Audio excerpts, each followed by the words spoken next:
咁原來咧，如果你係俾僱主炒魷魚之後咧，有可能你仲可以攞翻你嗰份工嘅喎。咁有一位黃先生咧，就係嚟講及咧佢嘅工作方面啦。咁佢喺餐館度工作咧，就係同個僱主咧就一向咧個關係都係良好嘅。咁但係咧最近咧就係同僱主有少少拗撬喎。咁因為僱主咧就係話佢好似招呼啲客人咧個態度唔係咁好，咁啊要佢改善嘅。咁黃先生當然就唔高興啦，同僱主大罵之後咧，佢自己咧就唔開心啦，佢諗住就想去勞工局咧就告嗰個僱主嘅。咁因為咧原來佢同僱主之間咧嗰個安排嗰個薪水咧就係一半咧就係俾佢支票啦，一半咧就係俾佢現金㗎。咁但係咧佢去到勞工局嘅時候咧就隱瞞咗咧，就冇將佢現金收到嗰部分咧就話俾勞工局知道喎。而且佢做嘅時間咁長咧，咁表示咧佢個收入咧就係低於呢個最低嘅工資要求㗎。咁變咗咧佢就係希望個勞工局咧就係去調查。咁僱主咧就收到信咧，就係勞工局發出嚟啦，就話佢哋要調查一個黃先生喺佢公司做嘢嘅時候，佢嘅工作環境同埋佢嘅條件嘅。咁加上咧，除咗黃先生之外咧，佢哋都想知道其他嘅員工喺佢個餐館工作嘅時候咧，佢哋工作嘅條件佢都要調查晒喎。咁當然啦，僱主就係唔係好高興啦。咁佢就同黃先生質問，喺大罵之後咧，僱主係好唔高興，就話你聽日唔使再返工啦。咁而家黃先生咧就係被解僱炒魷魚之後咧，咁佢想知道咧喺法律上邊咧，佢係有啲乜嘢係可以做得到嘅咧？你係咪想知道結局咧？記得聽到最後啦！如果你係有類似嘅案例，或者係有法律嘅疑問，可以喺下邊留 comment 俾我，增長你嘅法律知識、法律常識。我係 Hannah 梁律師，法律係非常之複雜嘅。我會用我嘅經驗嚟為你解答每一樣嘅法律問題。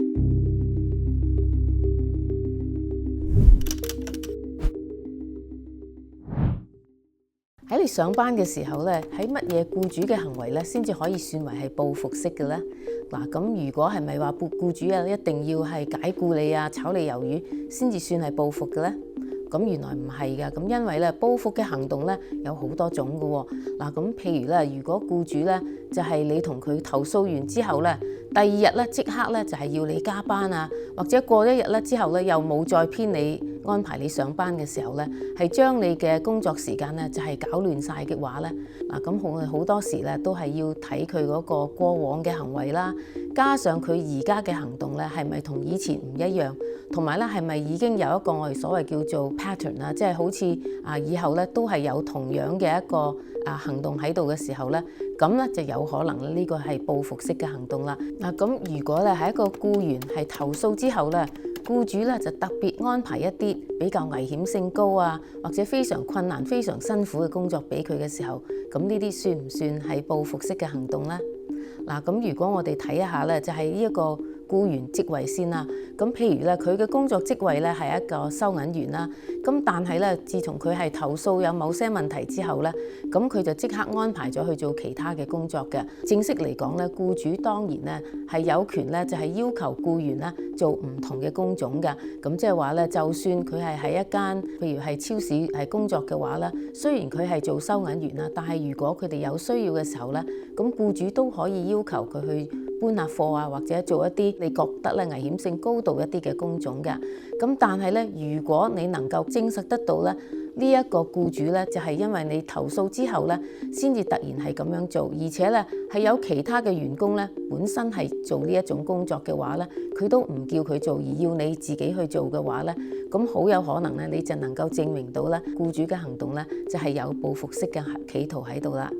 嗱，咁如果咧員工喺投訴之後咧，僱主特別對佢挑剔，對佢好多嘅工作或者係不滿意，或者係講到咧佢好多即係其他或者同工作冇關嘅事情裏邊咧，都係對佢針對嘅話咧，咁樣咧呢個算唔算係一個報復嘅行動咧？嗱，咁我哋當然咧就要先睇一下佢以前一般嘅表現啦。如果佢嘅表現咧一向都係良好嘅，咁而且咧僱主都係冇任何嘅意見嘅，咁但係咧就係喺呢一個投訴之後咧，先至有呢啲咁嘅事情發生嘅話咧，咁要睇嗰個行動嘅報復性、嚴重性啦。咁係有機會咧，就係可以話要佢喺民事上面嘅責任咧，幾千蚊啊，到甚至乎咧幾十萬咧都有呢一個可能性嘅。如果你同僱主方面係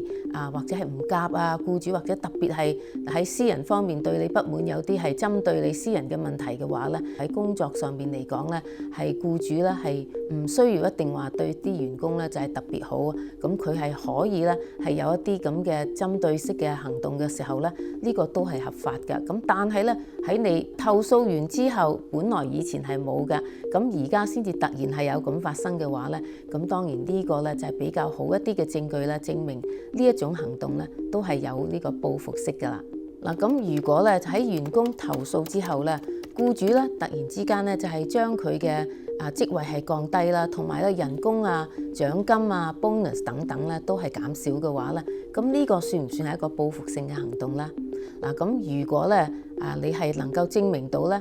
係因為你投訴之後咧，先至有呢啲事情發生嘅。咁譬如公司咧嘅收入咧都係非常穩定嘅。咁而且其他嘅員工咧都係冇呢個同樣嘅待遇喎，只係咧你因為你投訴之後咧，就即刻咧就係俾佢降職，同埋有好多其他係減呢個工資嘅問題的話咧，咁呢個僱主嘅行為咧可以算為係非法㗎啦。咁佢啦可以向呢個人權委員會咧就係投訴，同埋咧亦可以有機會咧就喺民事法庭裏邊係起訴㗎。嗱，咁如果佢能夠成功證明得到咧，僱主係有咁嘅報復式行動嘅時候咧，咁佢應該咧就係可以將自己損失嘅薪水啦，就係可以攞翻啦，而且咧就係佢全部嘅獎金咧都係有機會攞翻啦。咁但係咧原來咧仲有一個咧可以話額外我哋叫做嘅精神損失咧，佢都有機會攞到㗎。如果員工係向僱主投訴完之後咧，僱主突然之間咧就係俾到一個performance，佢即係話佢嘅表現唔好嘅 warning 俾佢嘅時候咧，咁呢一個算唔算一個報復式嘅行動咧？嗱，咁當然啦，個僱主係有權利咧，就係俾佢任何嘅一個表現上面嘅一個反映出嚟。咁但係咧，如果佢係睇翻佢以往嘅表現咧，一向都係非常之好嘅喎，而且咧現在嘅表現咧同以往都係冇乜嘢特別嘅分別嘅話，咁而只係咧喺佢投訴完之後咧，僱主先至有呢啲咁嘅行為嘅話咧，咁呢個咧都係有機會咧算為係一個報復式嘅行動㗎。咁如果咧就喺員工向僱主係投訴之後咧，咁有邊一啲咧就係最常見嘅掩飾嘅報復嘅行為咧？嗱，通常我哋睇到嘅咧，都係僱主會用一啲可以話係法律上咧睇嚟咧就似乎係合理嘅一啲原因㗎。生意唔係咁好啦，所以佢哋要裁員啊，或者咧佢哋係要重組咁或者係因為呢一個員工嘅表現方面啦，或者係佢唔服從呢個上司嘅命令啊，咁呢一啲咧睇落嚟咧，似乎都係合理嘅原因嘅時候咧，就係作為一個掩飾佢哋其實係有一個報復嘅行為㗎。咁所以咧，如果員工喺投訴之後咧，就發現到公司咧就似乎有開始係裁員啊，或者係叫重組啊，咁係影響到你工作嘅時候咧，咁你都要開始留意一下咧，就係或者再向專業嘅人士咧，就係請教一下，睇下咧有冇機會原來咧僱主咧其實咧正式咧就係喺度作一個報復嘅行為。咁如果咧員工係向僱主投訴咗之後咧，而發覺咧僱主係有報復式嘅行動，咁員工咧其中嘅一個證實咧就係話佢以前嘅表現係非常之良好嘅，只係咧投訴完之後咧，突然之間咧就係收到呢一個負面嘅記錄嘅話咧，咁呢一個法庭係會點樣睇咧？咁當然我哋唔可以話咧，佢以前表現好，唔等於咧現在嘅一向嘅表現都係一樣會咁好。但係咧，如果佢能夠證明到咧，佢嘅表現同埋有其他嘅因素嚟講咧，都係似乎冇乜嘢改變嘅，只係咧喺佢投訴完之後咧，僱主突然之間咧就係發表一啲不良嘅工作表現嘅話咧，咁當然呢個咧都係可以作為一個證據之一咧，係證明到呢個僱主咧係有報復嘅行為㗎。如果係員工喺投訴之後，而僱主嘅報復性行為咧，喺時間性上面咧係有幾重要咧？咁原來咧都係非常重要㗎。咁譬如咧，如果員工咧就係喺禮拜一咧就係有一個投訴嘅，咁過咗幾日咧，禮拜四到咧，咁就已經被個僱主係炒魷魚嘅話咧，咁當然啦，呢一個如果係冇其他特別問題發生，只係因為佢曾經係投訴過，咁呢個咧可以算為一個非常好嘅證據咧，就證明其實僱主咧嘅意圖咧就係有呢個報復性嘅行為㗎。咁如果有咁嘅問題發生嘅時候咧，咁你都應該咧就係向專業業人士啦，就係請教一下啦，睇下證據方面係咪充足咧，俾你可以作一個投訴或者係入稟呢個法庭嘅。嗱，咁如果咧喺員工投訴咗之後咧，咁公司咧就開始有收集一啲佢小嘅錯誤嘅地方喎。嗱，咁譬如啦，就係佢遲到幾分鐘啦，又或者咧佢係食飯嘅時間係拖長咗啦。咁呢啲咧以往咧都唔係好重要嘅問題，咁但係現在咧喺佢投訴完之後咧，佢發現到呢個僱主咧似乎咧都係有記錄晒全部呢啲小問題嘅。咁呢個咧係唔係可以話咧呢個僱主係準備緊去炒佢魷魚咧？咁佢又應該點樣去做咧？而雖然個僱主以前咧就係冇挑剔你一啲嘅表現啦，咁但係咧，如果你係投訴之後咧，咁佢都係有權咧，就係可以係拉緊嚟做啦。咁所以如果咧你係有投訴完之後咧，咁你自己咧亦應該小心一啲啦，就喺工作上面咧就唔應該出錯噶。咁因為咧公司咧就係有權咧可以話公事公辦嘅。咁對呢啲你認為係小嘅錯誤咧，佢哋都係可以咧係作出一個 warning 係俾你嘅。咁所以咧，尤其是如果你係曾經有投訴過之後咧，咁你就要特別小心一下咧。咁如果唔係咧，公司亦可以有呢個原因咧，係作為一個 warning， 或者以後咧係作為一個解僱嘅原因嘅。嗱，咁如果咧員工喺投訴之後咧，而係受到呢個僱主報復嘅話咧，佢應該點樣做去保護自己咧？嗱，咁你首先睇一下咧，就係你嗰個投訴咧係唔係書面嘅通知啦？咁因為咧，如果唔係書面通知嘅時候咧，係有一個機會咧，僱主係可以話根本係唔知道有呢啲咁嘅事情發生嘅。但係你亦可以咧將你嘅投訴咧係補發翻一個書面通知俾呢一個僱主㗎。咁現在咧你自己投訴之後咧，當然你要做翻你本份嘅工作啦，就盡量要唔好出錯，同埋咧做到你最好嘅時候咧，使到僱主咧係冇其他嘅藉口咧係可以話要俾 warning 你啊，或者係對你有挑剔㗎。咁之後咧，如果係有好多係不合理嘅行為嘅時候，係有報復性嘅行動，咁你就應該將佢全部都記錄落嚟，即係話咧將呢個自己咧就寫低佢係個年月日啊，幾時發生啊，發生咗啲咩問題，或者有咩證人，咁你以後咧係需要嘅時候咧，你都有呢啲證據嘅。嗱，咁我哋點樣係話一個員工咧可以係將佢呢個發生嘅投訴咧，就係再補交一次俾呢個書面通知咧？嗱，咁主要咧就係譬如個員工咧就係想投訴咧，就係有呢個性騷擾嘅問題喺度噶。咁嗱，但係咧如果有性騷擾嘅問題，好多時咧個員工都係會口頭上面咧，即係同個老闆或者係同個人事部咧就係投訴噶。但係好多時咧就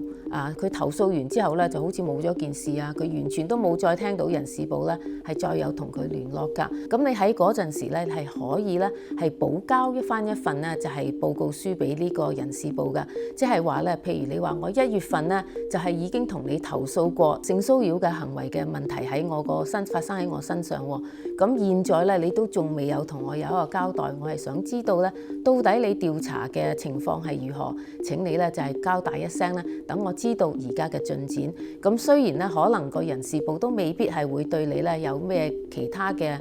報導或者係交代啦，但係至少咧喺你自己本身嚟講咧就已經補交咗一個發生嘅書面嘅通知俾呢個僱主啦。咁嘅時候咧，僱主咧就係知道有呢個發生嘅時候，佢就變咗個責任咧就係重一啲啦。